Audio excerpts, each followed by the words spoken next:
E aqui se diz, olha aí nessa sequência, no verso 10, como está escrito: porque aquele que entrou no descanso de Deus, ele também descansou de suas obras, como também Deus descansou das suas, conforme o que foi mencionado anteriormente no verso 3, quando fala dessa analogia de Deus que trabalhou, no sétimo dia descansou. E aqui está dizendo, nós já tivemos muita vida com trabalhos e perrengues, mas o trabalho que nos deu acesso ao descanso foi o trabalho que Jesus realizou, está consumado, está pago. Ele ressuscitou para vindicar, para validar, para significar eternamente o que ele fez por mim e por você, de modo que o meu trabalho é descansar nele, o meu trabalho está feito, o meu trabalho está pago. Pago. E aqui é isso que é dito, porque aquele que entrou no descanso de Deus vive a experiência que Deus viveu no Gênesis. Descansa das suas obras como Deus descansou das suas. Quando pela fé eu tomei posse, pela fé a primeira vez no dia 18 de julho de 1973, eu tomei posse pela primeira vez. De lá para cá, eu vou aumentando a extensão da minha posse. As minhas mãos espirituais vão crescendo, eu vou tomando posse. Todo dia eu tomo posse de mais coisas. Conclusão, 47, 48 anos depois, a paz que me habita é quase concreta. Dá a impressão de que se eu enfiar a mão na boca, eu pego nela. Ela está aqui. Ela me habita. Não só eu tenho paz com Deus, porque eu sou justificado, eu descansei da minha angústia de me auto-justificar, a minha justiça própria, feita da presunção das minhas boas obras, para com elas eu constranger e agradar a Deus, tudo isso acabou. Significa que eu não produzo mais boas obras? Não, elas nascem de mim naturalmente como um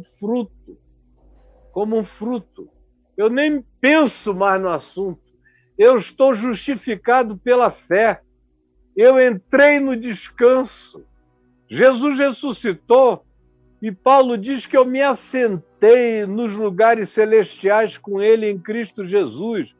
Eu morri com Cristo, ressuscitei com Cristo e me assentei com ele nos lugares celestiais. Isso é o que a fé me diz e eu tomei posse. É a promessa para mim.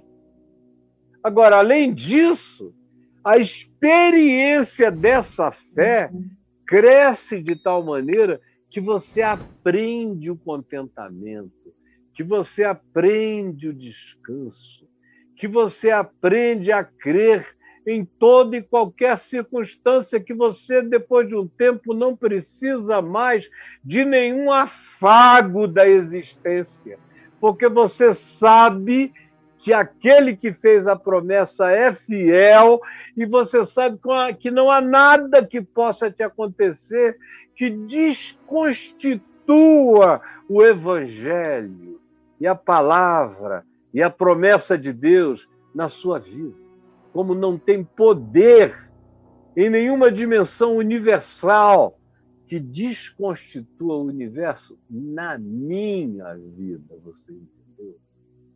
Isso é fazer a boa nova ser acompanhada pela fé, sem duro coração de incredulidade, praticando o amor de Deus com naturalidade todo dia na vida, com uma pacificação que excede.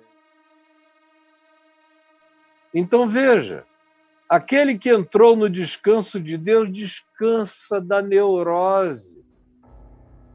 Aí você me pergunta, o que é que eu preciso fazer para entrar no descanso de Deus? Primeiro, está dito aqui, repetido, você tem que crer, não pode ter um duro coração de incredulidade, e o sinal da fé é a prática. É praticar, praticar, praticar, praticar todo dia. Praticar é equivalente a frutuar, a dar fruto, a dar fruto e a dar fruto. Essa é a primeira coisa. Sem isso é impossível entrar no descanso. Você vai viver de crença em crença, de culto em culto, de congregação em congregação, mas você vai ser um ansioso, angustiado, aflito, apavorado, com medo de morrer ou, paradoxalmente, com vontade de se suicidar. E vai de depressão em depressão, de pânico em pânico, de angústia em angústia, não entende. Diz, o evangelho fracassou, como eu ouço quase todo dia. O evangelho fracassou. Caio, como é que pode eu crer e isso não se materializar como benefício para mim? Não. Você tem crenças, meu filho, minha filha. Você só foi batizado cristão, nasceu numa sociedade cristã, foi criado, entre aspas, num lar cristão, fez parte de tudo que você chama cristão, mas Deus não tem compromisso com nenhuma dessas crenças cristãs, a menos que elas se transformem numa entrega. Entrega, confiança, prática, fidelidade, prosseguimento perseverante, resiliente, resistente, atravessando tribulações e turbilhões de agonia, se apresentando do outro lado do tubulão das ondas de Nazaré existencial do lado de lá e dizendo, cá estou eu, Senhor. E a fé que tu me deste me trouxe até aqui, porque o meu coração não temeu. Isso é poder, isso é evangelho, isso é boa nova. Essa é a diferença, essa é a distinção. Isso é aquilo que nenhuma filosofia, de nenhum filósofo, de nenhum pensador realiza. Isso é aquilo que nenhuma psicologia, de nenhum dos mais queridos mestres da alma consegue realizar no final. Eles trazem paliativos, não soluções dramaticamente finais. Mas você, se você crer, você pode ter acesso. O acesso está facultado, está franqueado a qualquer um de nós que creia. A gente pode descansar, é uma coisa que eu fiz há muito tempo. Eu parei de me ocupar de qualquer que seja a perspectiva de autojustificação, eu não tenho explicações a dar a Deus, eu não dou explicações a Deus há muitos anos, se é que algum dia eu dei alguma, talvez nos primeiros dias de convertido. Mas depois, eu vivi toda a culpa que eu vivi em 98, 99 e nos anos seguintes, sem dar explicação a Deus. E sem achar que Deus tinha virado as costas para mim. E sem medo de morrer. Sabia que se eu morresse, eu ia abrir os olhos para Jesus, que entre mim e ele ninguém se interpôs nem se interporá. Tinha um descanso dentro de mim, uma certeza de que eu podia descansar no descanso dele. Ele expirou no meu lugar e descansou o espírito e disse, Pai, nas tuas mãos eu entrego o meu espírito, e ao dizer isso ele entregou o meu. E ao ressuscitar dos mortos, eu ressuscitei com ele. e ao ir acima de todo principado, potestade, poder e dimensão, ou dimensões universais, me levou junto com ele. Subindo às alturas, levou o cativo o cativeiro e me concedeu o dom inefável, o dom da graça sublime que me habita. Eu descansei das minhas obras. Significa que eu não pratico as boas obras? Eu vou repetir pela terceira vez hoje. Pratico naturalmente, como uma árvore pratica boas obras, pelo fruto que ela dá naturalmente. Fruto, fruto, fruto. A minha jabuticabeira aqui embaixo não tem que fazer nada a não ser molhar e expor ao sol. Tem dias que ela amanhece lotada, pretinha de frutos. Não fez nenhum esforço, não andou para nenhum lugar, só processou quem ela é, deu fruto, fruto, fruto. Eu tenho uma oliveira do lado dela, que ainda está jovem. Estou esperando que ela comece a dar azeitoninhas. Vai ser um processo natural, ela não está fazendo nenhum esforço.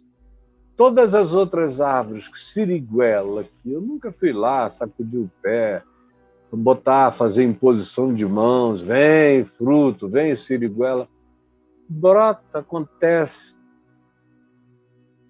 As mangas, com a pitangueira gostosa, ela dá o fruto, eu vou lá e pego e como, me deleito, é natural. Assim é o fruto do Espírito Santo em mim, é o fruto do Evangelho em mim, ou em qualquer um que creia, você entendeu? Esse frutuar decorre do descanso. Quanto mais eu confio, mais eu dou fruto. Quanto mais eu confio, mais eu dou fruto. Quanto mais eu descanso, mais frutuoso eu me torno. E pode acontecer a mesma coisa com você também. E aí, verso 11 diz, esforcemo-nos. Aí você diz, como? Não é só descansar. O esforço é descansar. Porque a gente não consegue descansar. A gente quer tomar coisa no peito e na raça. E em Cristo Jesus já está tudo feito. E eu dou o fruto do Evangelho, que é lindo, que é amor, alegria, paz, bondade, benignidade, longanimidade, mansidão, justiça, domínio próprio e tantas outras coisas da mesma natureza, quando eu descanso e deixo o Evangelho frutificar em mim. Então, a grande tentação é não descansar, é não entregar. Aí o escritor de Hebreus diz, esforcemo-nos por descansar, ou seja, aprenda a descansar. O teu trabalho é descansar em mim, como diz a letra da música do Josué e do Jefinho. O teu trabalho é descansar em mim.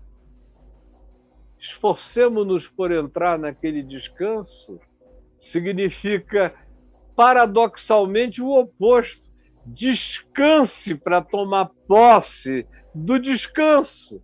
Se você não confiar, não baixar a guarda, não crer que já está tudo feito, você não vai realizar o esforço do descanso, que é o que te introduz à bênção da posse pela fé de todas as coisas.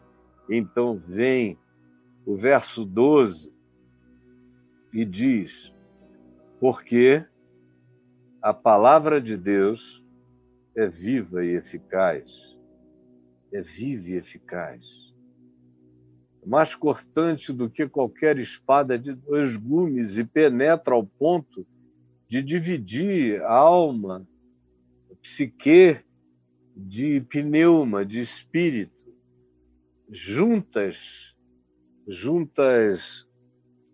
orgânicas de tudo aquilo que a gente chama junta, ligamentos, musculatura, encaixe ósseo, são as minhas juntas. A palavra de Deus separa juntas de medula no sentido de que no passado, na antiguidade, era um grande mistério como as coisas funcionavam. Desde 500 anos antes de Jesus, esse estudo da neurologia mais tosca iniciou. E nos dias em que a Epístola aos Hebreus foi escrita, isso ainda era um grande mistério. Eles achavam que poderia haver uma sede para a alma, uma sede para o espírito. E o escritor de Hebreus está dizendo, olha, não existe nenhuma realidade de penetração, de olhar, de compreensão, de nenhuma natureza que vá trazer para nós a explicação do que pode significar esse descanso. É confiança esse descanso, e é confiança na palavra.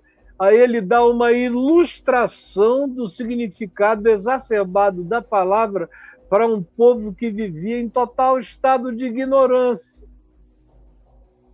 Para nós, hoje em dia, essa descrição dos versos 11 e 12, no sentido orgânico da descrição, neurológico da descrição, psicológico da descrição, já está tudo explicado. A gente já sabe que não tem sede do espírito em lugar nenhum do corpo. Nem a sede da psique material habita nenhum lugar do corpo. A gente sabe, a gente desenvolveu muito tudo isso. Mas no passado a ideia é essa. Olha, o que para vocês é um mistério até sobre o corpo de vocês, sobre a mente de vocês, sobre a alma de vocês, está tudo completamente destrinchado, deslindado, entendido, exposto, penetrado. O ser de vocês está todo compreendido pela palavra que penetra nos meandros de cada um de nós. E então se prossegue dizendo que todas essas coisas, juntas, medulas, estão todos claros e nítidos diante da palavra de Deus, que é apta também para discernir os pensamentos e os propósitos do coração. Penetra o nosso inconsciente, aquilo que nos comportamos daquele modo, ou porque a revelia, determinado comportamento às vezes aparece, ou atitude, ou sentimento, ou emoção. Todas essas coisas estão iluminadas, elas não são mistério.